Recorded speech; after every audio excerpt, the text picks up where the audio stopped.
আসসালামু আলাইকুম। আমরা সীতাকুণ্ড উদ্দেশ্যে 3 বন্ধু মিলে বের হয়েছি।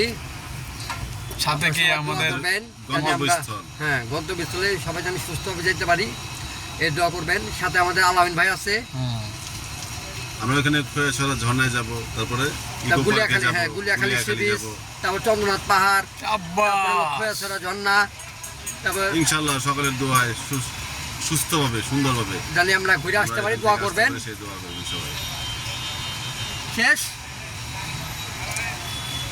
আর কিছু কমিয়া তবে অনেক কষ্ট হয়েছে পলাশকান্তে, এত মায়াময় বোধ ফিরে ও আসতে চায় নাই। অনেক আমার আমার চাকরিটা একটু অন্যরকম। আমার দেরি হয়ে গেছে আসতে অফিস থেকে, খাওয়া দাওয়া করে সবাই বিদায় নিয়ে বের হয়েছি, একটু দেরি হয়ে গেছে। এর জন্য আমরা একটু জ্যামে পড়ছি। বৃহস্পতিবার দিন ইনশাল্লাহ আমরা সময় মতো গন্তব্যস্থলে পৌঁছে যাব। তোর লেগে তো এখন ঢাকাটাই পার হইতে পারলাম না। আরে ভাই পলাশকে ধন্যবাদ, সে চুল কাটতে চাইছিল, সে করতে চাইছিল, এত কিছু করলে মোটামুটি আজকে সারা রাত এখানেই সময় দিতে হইতো। ধন্যবাদ পলাশ তোমাকে চুল না কাটার জন্য।